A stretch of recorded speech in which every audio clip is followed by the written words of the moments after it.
welcome to the Expert CRE Secrets podcast, where we believe most commercial real estate brokers and luxury realtors, they struggle with clarifying their passive income options. Not having a clear plan is the enemy, and using a proven brokerage strategy such as the eXp commercial model and purchasing investment real estate is the best way to grow your wealth and gain some freedom from the transaction treadmill. I'm your host, Brett Swartz. Each episode, I am joined by some of the best commercial real estate brokers, real estate agents, luxury realtors, and passive income wealth advisors in the world, where they share their ideas, deal stories, and inspiration. So together we can make complex brokerage strategies simple and passive income plans achievable. We're also streaming live on capitalgainstaxsolutions.com. From time to time, we have certain guests, and depending on the guest, we'll focus on a particular part of the podcast. So this episode is going to be for the real estate agent, for the real estate broker, for anyone who's looking to gain some potential freedom from the day-to-day transaction treadmill. We're talking about exiting the real estate agent treadmill with eXp as the model, as the business, and as the exit plan. Please welcome to the show with me, Rich Tomasini. Rich, how are you, sir? I am well. Thank you so much for having me. Hey, absolutely. A pleasure to have you on the show. And for our listeners getting to know you for the first time, would you give us a little bit more about your story and your current focus? My current focus is recreation. My past has been all work. So both sides of the spectrum. I was a real estate appraiser for 8 years, back from 1999 till about 2006, just under 8 years. And then I moved to North Carolina from South Florida and became an agent with RE/MAX. And over the course of 2000 I think December of 2006 is when I got licensed. Until 2017, I sold a little over $500 million in real estate here in Lake Norman, 30 minutes north of Charlotte. 2017, I moved over to eXp Realty to leverage and build a team that would be virtual and be able to scale and compound and not be confined by geography or antiquated systems. And I have now an organization that I've been able to assemble that is about 1,600 agents. We add about 130 agents a month, and it's a residual income model. So anything that I do for our group is supplemental, but it's not all reliant upon my personal support. And I spend time with my 2 little boys and my wife, just to sum it up. Phenomenal. Yeah, you're living the dream, brother, man. And so appreciate the opportunity to dive in on your story and taking some time to share this story with us. Before we dive into those particular things about, life before eXp and life after, and kind of, what you were able to do to help build that real estate business, I believe we've all been given certain gifts, Rich, and these gifts have been given to us to be a blessing and help to others. So I want you to go back maybe to your high school days, maybe your college days, and I want to identify maybe 1 or 2 gifts or strengths. Some people call them superpowers. I believe they're God-given gifts given to us to be a blessing and help to others. So I'm curious, Rich, what are the 1 or 2 gifts that you believe you were given? And how does that help how you help and bless people today? It's a good question. I don't ever think about myself as someone who has superpowers or these proclivities to being great at anything specifically. Maybe I'm a bit more of a relationship person, where relationships are more about quality over quantity. So I spend a bit more time on them, which has served me well in a service business like selling real estate, where I really looked after my clients with a lot of loyalty and consultation platform. And then as far as I think overall in high school and in college, my inability to play within the box sort of caused me no other option but to be self-employed. And being an entrepreneur and having the ability to work fluidly within my own rules or to my own beat has been very attractive. I mean, I've been self-employed my whole life. I'll be 44 in July. I've never been a W-2. So anyway, I guess, by misbehaving taught me that I should work for myself. And by focusing on the value that people offer each other has been good for being a listing agent, and then has translated very well toward being in the eXp revenue share portion. It's a very relationship-oriented system. Absolutely love that. So the gifts of a relationship, building quality over quantity, building your business and your life and relationships with loyalty and consultation. And then I love this part. This is my favorite. Inability to play within the box, right? I think that's most entrepreneurials journeys, right? At some point in their life, right? I was the kid in high school. The teachers did. I wasn't the favorite kid, right? I was the kid who's looking for ways to get the A or the B in the least amount of energy and time possible, unless it was something that I loved. Like if it was history or math, like I loved it, but certain subjects I'm just like, oh, I kind of loathed it, right? And looking back, the box was you got to get straight A's and all these things and get even the SAT scores and all that stuff. And I'm going, man, I just didn't have the passion for certain subjects. But then I found real estate and I had a passion for that, right? Then I found ways to defer tax and help people solve problems, have a passion for that. So I think we're in the business, Rich. I'm not actually even selling real estate or even selling a model of eXp or for us selling what's called the Deferred Sales Trust. We're actually in the business of solving problems, right? And so talk to us about how your consultation approach and your building relationships and even how you've helped other agents solve problems in their life has helped you grow your business. I think the first part of that is identifying what the problems are. Most of us can scratch this out on a piece of paper in about 10 seconds, right? You became self-employed to be a real estate agent to have time and flexibility, in which you have neither. You got into being self-employed to be able to have no limit on your ceiling, but your lack of business education and leadership skills certainly puts a ceiling on your income because what you don't know boxes you in pretty tight. There's a lot of pitfalls in selling real estate, and I think one thing that our model at eXp does is it solves problems from the actual issue, not the symptoms.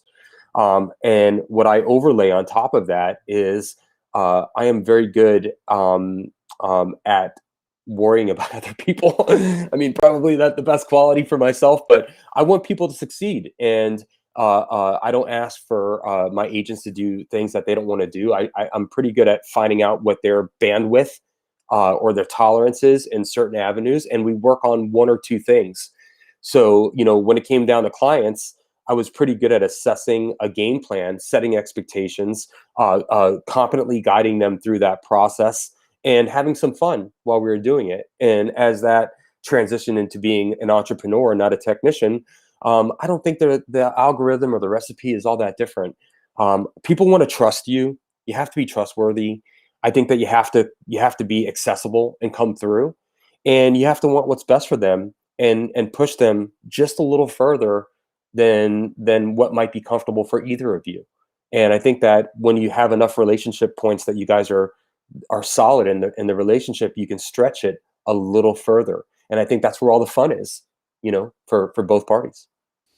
So much wisdom there. I think one of your gifts is in the relationship part to get a little bit more on dive on that is the EQ, right? The Hmm. emotional intelligence and the ability you said to ID the next biggest challenge or the next biggest thing for someone to overcome, and then really just kind of encouraging them, setting a game plan, and being like, hey. You can do this, right? I'll help you get there. Whether that be for your client on when you were selling, or whether Sure. that be for your real estate team. Is that a fair summary, Rich? Yeah, 100%. I think, frankly, the way that you do your life personally and professionally is either going to be attractive to the majority of people or the minority of people. And if it's the minority, know your audience and go after them. And if it's for the majority of people, if you're well liked and you're honest, you can do really well in real estate and learn the rest as you go. The problem is that most people aren't self-aware to know that they don't fall into that category. So, and nobody else wants to tell them that. That's a burden. So we have a lot of people that are in this business that chase dollars, that don't care about people, or that are lazy, or looking for a boss, or playing the victim card, and just basic things that we suffer from as human beings. And in this business, it's not very forgiving to those. So essentially, if you're doing life with honor and facing problems, straight ahead and being honest where you don't know the answers, I think you do very well pretty much anywhere. It's I not agree. really, yeah, it's not a complicated process, Yeah. although it is an unusual set of skills that people seem to have these days Mhm. from time to time. Yeah, Yeah, absolutely. Very well said. So now let's dive into the EXP part of it, sure. okay, and really kind of dissect this for those who are either listening for the first time, or those agents that are on the fence, or those agents that are still I call them believers versus non-believers. In full disclosure, I'm a believer. I'm a part of EXP. I started at Marcus and Millichap in 2006, commercial real estate broker to the core, multifamily. And then I dismissed it 5 years ago because I didn't underwrite the model and I didn't actually meet with the leadership, right? I just kind of Hmm. heard about it and kind of said, ha. But now, once I underwrote the model and looked at this, it's transformational in a lot of ways. And I want to really dive on a rich part of things. But you said something that was really interesting. You said eXp creates either an environment or a foundation that helps to fundamentally solve the actual issues that agents are facing, right? Not just the Yeah. symptoms. So can you dive into that a little bit more, and then we'll dive Yeah. into your eXp story. Yeah, 100%. So, it's pretty much the symptoms of real estate is that I need a closing coordinator. I need buyer's agents. I need better time management. And the fact of the matter is that this is a treadmill you can't get off, right? You're making too much money if you're successful at this to ever get off it. You end up rewarding yourself with a nicer house and fancier cars, and further entrap yourself into the burden of bills that keep stacking up. We don't save enough money when we're on a run like we've been since 2013 or 14. We've been on a positive cycle of, I don't know, 10, 11-year cycle. We're breaking records right now. People forget the pain that they dealt with in 2007, 8, 9. So it's an easy place to lose perspective and lose track of the long term. And what eXp does is it creates sort of a 3-lane highway for us to operate in real estate. You have lane 1, which is selling real estate, but we solve a lot of the problems like healthcare, iBuyer programs, technology, referral programs through our workplace, instant support that's virtual through our cloud campus and our 600 employees, technology, marketing, flyers, websites, squeeze pages, the whole gamut. You have all of that in lane 1, but you also have a lane 2 and a lane 3 to help aid you when you get burnt out, or you go through a downtime, or you need a mental health break, or anything, a crisis. And lane 2 is earning shares of stock at a company that's gone from $2.87 on the pink sheets to trading at $40 a share today after the split. So my wife and I have been able to build a portfolio that's 7 figures by doing what I did for the 23 years before that for trophies. So we have lane 2, and then the lane 3 is the ability to assemble talent, build your culture, and work together. So essentially, I brought over 51 agents to this brokerage, most of them within the first 18 months of being here. And some of them, the minority, have repeated that same opportunity. They seize those moments. And now I have almost 1,600 agents, and we're adding more agents per month than my entire former brokerage had over 20-something years of being in the business. So when you look at, does this solve problems? Yeah. If there's 3 ways to get paid for what we used to do all the time for one source of payment, I think that you can get there 3 times as fast. Perfect. So now let's dive into your actual story, right? So give us first time you heard about eXp, what your first Okay. response was to it, and maybe it was, hey, you're a believer right away, and you moved over, you saw it. Maybe there was some skepticism. What were the biggest challenges or hurdles for you? A very successful real estate professional, right? Going to eXp. Tell us life before, and then we'll go during and after. Yeah, so I was very skeptical because I grew up in South Florida, so comes inherently with the territory. I think I found out about eXp probably in June of 2017. I was doing about $43 million a business that year. I was all gray haired. I had a 1-year-old. I started being a father late. I have 2 little boys now, one that's almost 5 and one that's 2. And I was feeling like I was going to miss all of his childhood if I continued to operate at the pace, the frantic, like bizarre pace that I was operating at. So I decided in about 10 minutes, like I had nothing to lose. So I joined on August 4th. I brought over about 45 listings. We were about 3,800 agents at eXp. We were only open in 38 states. It was sort of a startup still, even at that period of time. And I started to address real issues that other agents were having. Like, listen, guys, how do we get out of this? We know how to get into trouble. How do we get out of it? And how do we get out of it without divorcing the income and the stability that we've been able to provide by getting into the circus to start with? And I guess, articulate enough to explain this to enough agents to gather some momentum and steam. The good news about being a productive agent is I knew all of the big players, and I only went after the best agents. So that was very helpful for me because every agent that I came over was sort of a legend in their own right. So their influence then superseded mine to where they brought agents over. I was not the most popular guy. I don't hang out with realtors. I don't go to big events. Anytime I get on an airplane, it's because I'm going to travel for fun.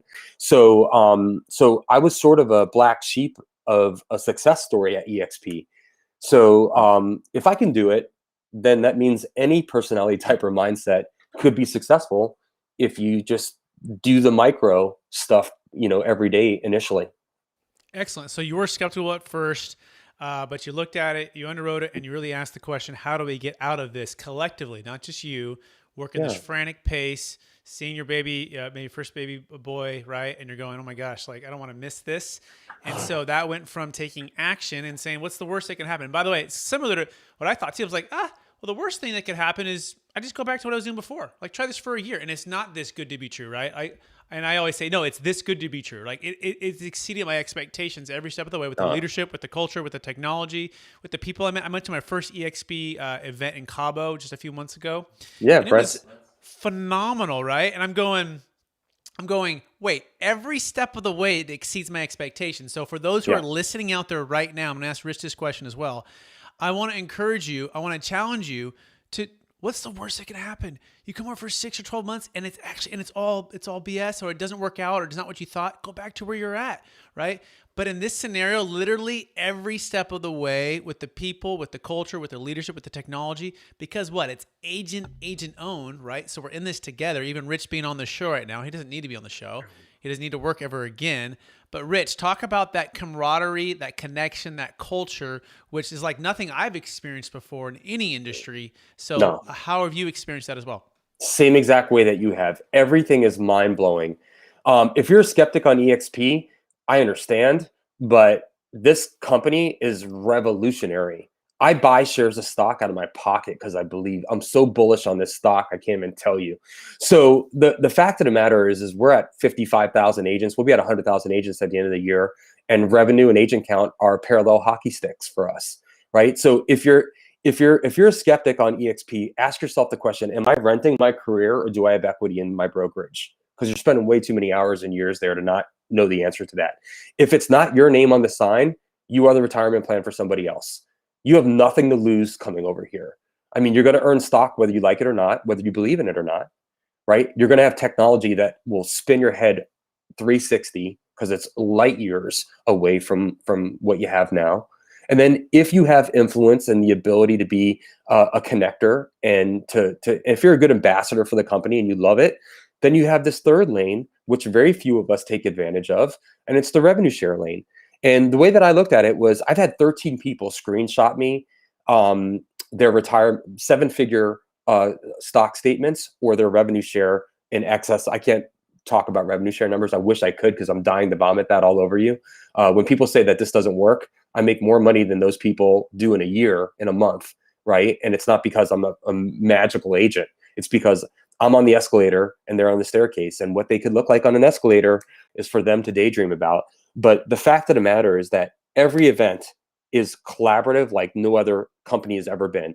Every event is done to the nines. Every move they make is strategic and there's benefit to every agent. I mean, this company, the Department of Defense is using our technology. I mean, it's a bulletproof system. And if COVID didn't exacerbate the things that we've been preaching for, now at this point, what, 12 or 13 years the company's been in formation, then I don't know what is. I mean, we doubled an agent count and in the top three big, I think we're number 3 or 4 in the country as far as transactions, but everybody in front of us either at best stayed the same agent count or lost agents net. Thank you, Rich, for sharing that. So yeah, And I second and agree with all of that. And again, challenge every agent out there who's listening to this, or every broker, even if you have your own brokerage. And maybe that's something we can dive into, Rich. Like some people say, let's do well, it. I I want to buy this other brokerage, or I'm in succession to this other brokerage. Right? I actually have a good friend of mine. We're in mastermind together, and I'm recruiting to eXp. And he's like, hey, if I ever come, I'll come. But I've got the guy who mentored me and coached me, and I go, hey, I know you're loyal to him. I get that, and I might be buying that from him. And I'm going, but wouldn't it be better if an entire thing came over? Wouldn't that actually be better for him as well? Because if you think about it, the exit plan for him is sell it to you, you take over. But what if you could have a recurring income stream over a period of time, and you both could have it? So speak to the person who's saying, "Oh, I might be buying another brokerage," right? And speak to the broker who's saying, "Oh, I already have my own thing going. Why would I join eXp?" Yeah. So the hardest part of this whole conversation is we have to take their ego and pull it out of them and place it on the table for 30 minutes. Very challenging process there. One of the things that I think would be very important is you can't scale and compound as an independent brokerage owner like you can at eXp. I have agents in 10 countries right now. There's no way to grow in the way that we grow. Number two, E&O insurance, liability, all these antiquated expenses, having to buy the tech lead generation. You got to look at your attrition. All of these type of components are huge issues for most indies. If you look at their agent, most indies, the person who's going to buy the company or the person who's selling it are still in production. Then you got to go hire a recruiter. You got to work off a territory that is within driving distance from your office. You're playing in the kiddie pool, and that's not meant to be really honestly a critique, because that was the only way that we've ever been able to do this for the length of this industry. But now at eXp, you can compound. So I have agents that are in Texas and California and New York that brought over hundreds of agents in other states. I have agents in 46 states. I haven't traveled to 46 states in my lifetime. Where else can you compound? You can't scale a hero, and it's very hard to sell these boutiques. Like, to me, Zillow is the elephant in the room. I don't know how these indies are going to be able to deal with Zillow. One thing about eXp that's so awesome is that when we bought Showcase, it gave us an IDX to all 460 plus MLSs in the country. So we could create a public interface for the retail to use that's an alternative to Zillow and combat them. There's all kinds of industry things coming down the pipeline. There's all kinds of agent retention issues. There is all kinds of liability stress and hours that are involved in brokerages that are solved by eXp doing most of that heavy lift for you. The only thing that you have to do is give up autonomy on MLS, but you don't have to give up autonomy in your branding or your market presence or your niche of business. It's just solely on the MLS, it says eXp Realty, but your business is powered through eXp from the public side. So I brought over a ton of brokerage owners to eXp. That's how I've been able to get my group kind of, on the beginning of being robust in size. And it's because brokerage owners have the same problem. It's very hard to sell them. It's very hard to keep your best agents. At eXp, if I have an agent that's on my team that becomes a rock star, they can stay with eXp, get off my team, icon here, and be at the exact same commission splits that I'm at with 23 years in the business. The margin that I was making on my team was at the expense of their opportunity. And here, that just isn't true. I love the way you say it. The margin. Say that one more time. The margin that I Yeah, was making off my team is at the expense of their opportunity, right? Their sure. opportunity to explode their business, right? Because exactly right. At Marcus and Millichap, right, I would like train my competition, right? I Yeah. was recruiting. I was a big cheerleader for Marcus and Millichap, and they're a great company, and their training and their leadership was phenomenal. But I felt like the model was always stacked against us, and that Marcus was always getting the billions, and we were Yep. working with the hundreds of thousands. Versus I see eXp, like they're making us millionaires, and they're still growing and they're still getting plenty. But it's that we're in it together, and instead of training my competition to either go to the cubicle next to me after we do a couple deals together, Marcus gets paid. The worst is they go to CB Richard Ellis, they go to Sperry Van Ness, they go to Cushman and Wakefield, and you're like, wait, I just gave this guy all my secrets, and now he's my direct competition. Like, and 100%. and you can't necessarily blame the guy either, because No. he got a better deal and a better offer for somebody else. And we are independent contractors. We were not salary, we were not benefits, we weren't W-2 employees. And he also wants to be more entrepreneurial. So I feel like the Rubik's Cube of being entrepreneurial, loyalty, teamwork, 100% collaboration they've solved that. eXp has solved that, and they've already Solved. proven it with the residential model. And now commercial just opened up, and Mhm. I'm like ecstatic because that's part of my objection 5 years ago. To be honest, it was like, Yeah. it's residential, I'm commercial, right? Mhm. And so now it's like there's no excuse. We literally have an entire commercial focus, and but the same model, right? And same ability to get revenue sharing. So can you speak to maybe just the opportunity for eXp commercial agents Oh God. who are Yeah. not who have not even heard of this, and what you would say if it was the beginning of eXp residential? Yeah, 100%. So I wish I would have got in sooner. I just was exposed to it when I was exposed to it. I was a real estate appraiser, so we dealt with a lot of multi-units, rent schedules, operating income statements. And what I find that commercial agents are masters at is that they're logical numbers people, right? If it makes sense. The residential side of the business is all emotional. Do you love this wallpaper, this kitchen? Do you need a house? Is this neighborhood what you dreamed of? It's always been too touchy-feely for me to feel comfortable. I love commercial agents because it makes perfect sense. The cap rate is this, the absorption rate is this, the vacancy is this. eXp against any other company. Ooh. Oh, did I lose you? Did I lose you? Hey, Brett.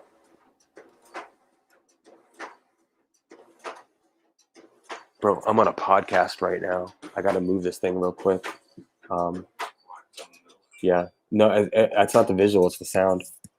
Sorry. No, it's okay. It's not your fault. It's a real estate office. Just letting you know. Our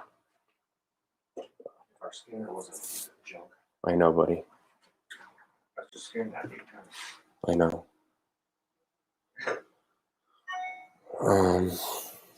I'm back. Hey, We're back, Rich. okay. So sorry. I think it wasn't you. I think it was actually our system. We had a little station identification there for a little edit there. So we were just saying. Last I heard you was commercial real estate people. The more logical underwriting, look at the numbers versus the emotion. So walk us through that.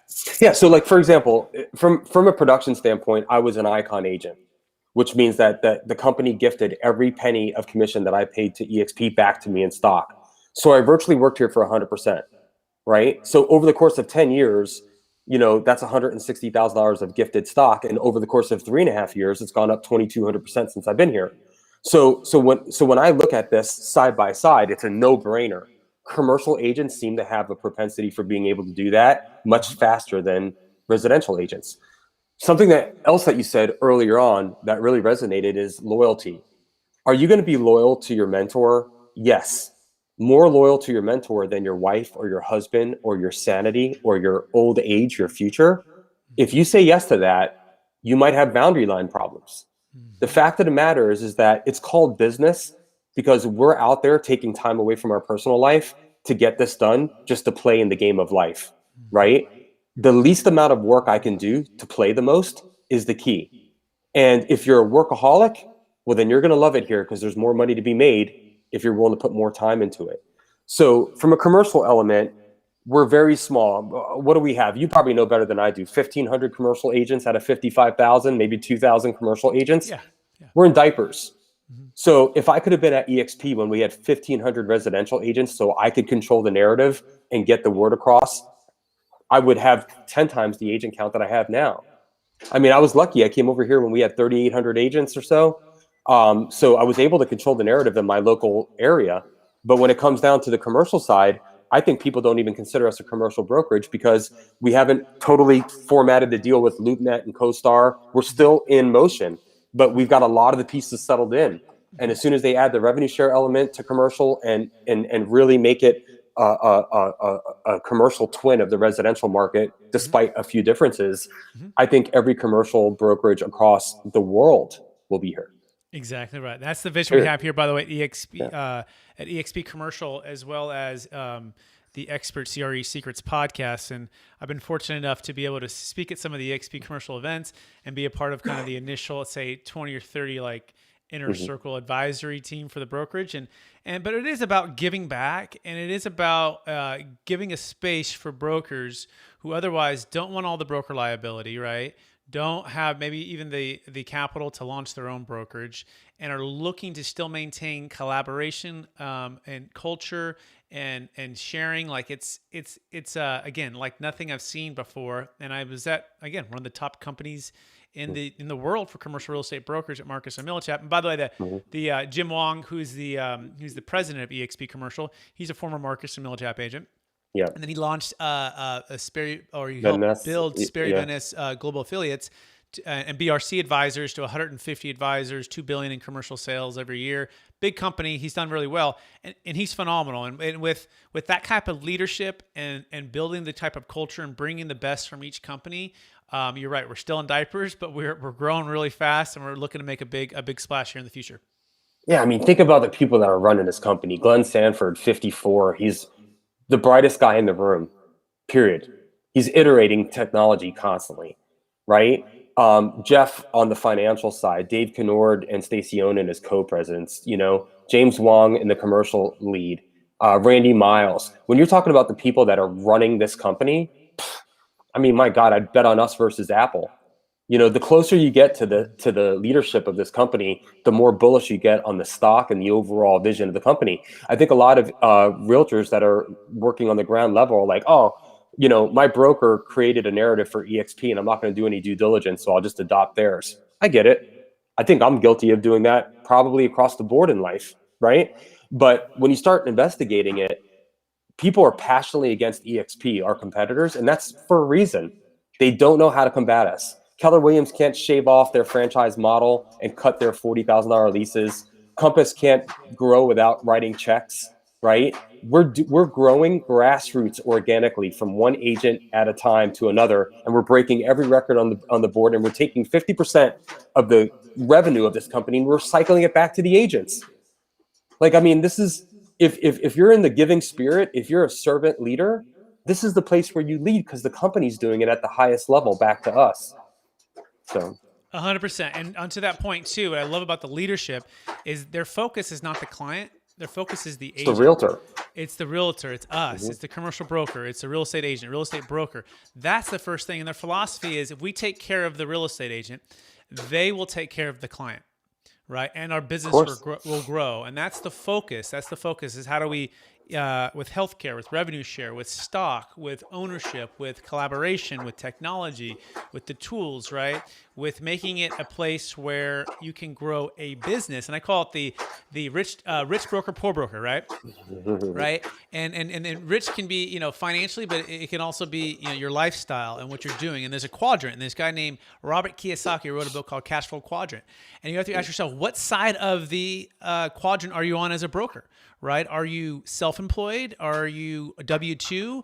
Are you a business owner? And are you an investor, which is the right side of the quadrant, where most agents, like Rich said, you're renting and you are in the self-employed and building someone else's dream, someone else's business, where if you get on the right side with eXp, you become a business owner, right?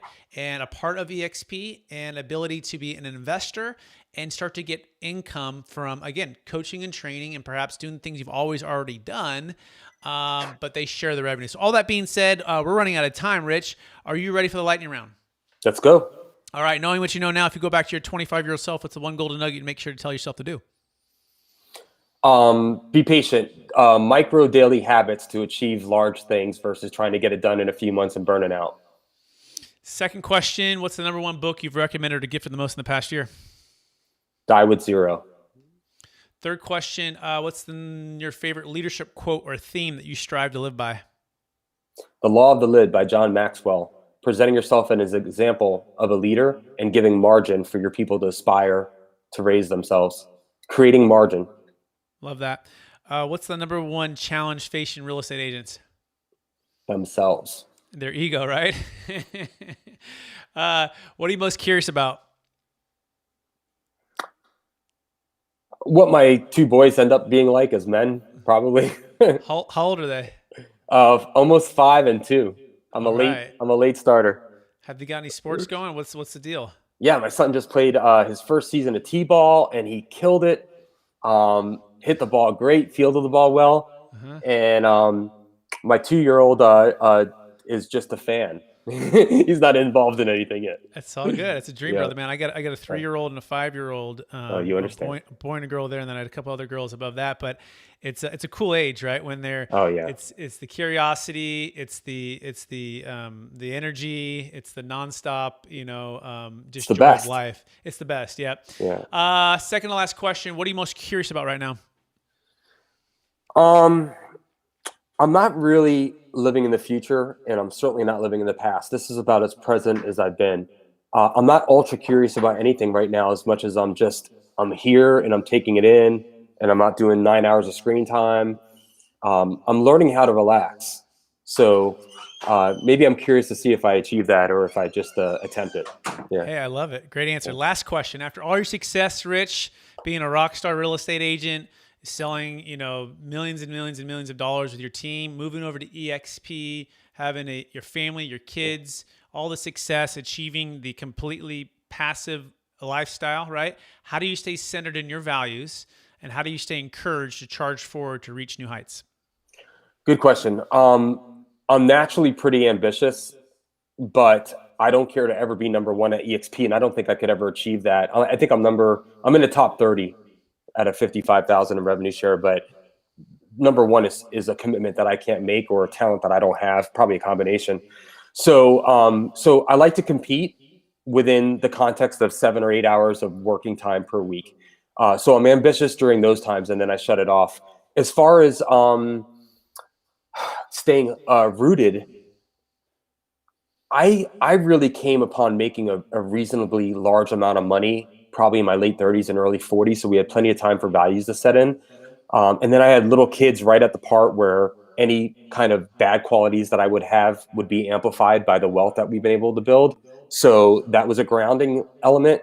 But most importantly, I probably don't think that I'm very special or I made all this money because I have all this infinite wisdom. I feel fortunate to be at the right place, to have been doing the right thing, to be making sure that my people succeed and therefore I succeed. And I don't really overthink it. So I don't have to walk around with this chip on my shoulder like we created everything. What I'm trying to do is help people get out of it for free. I don't care who they sign up at eXp. Just come over. 100%. Rich, it's been Uh, more than a pleasure. I want to encourage you to keep using the gifts you've been given, to think outside the box, Thank you. to build loyalty and consultation through your relationship building, and to have the courage to help others do the same. So for those who want to get in touch with Rich, he didn't really take calls, but you might want to find him somewhere. He doesn't really take emails. Doesn't even really have a website going right now, and that's the beauty of No. eXp. But it is Rich Tomasini, and perhaps look his name up and search out to him. And if you are encouraged or motivated, if you're not after this episode, you probably listened to the wrong podcast. But if you are, you can reach out to Rich or me to learn more about eXp. And to learn about how the opportunity can be for you and your family and your future and your business. We would love the opportunity to help you out. That being said, please rate, review, subscribe.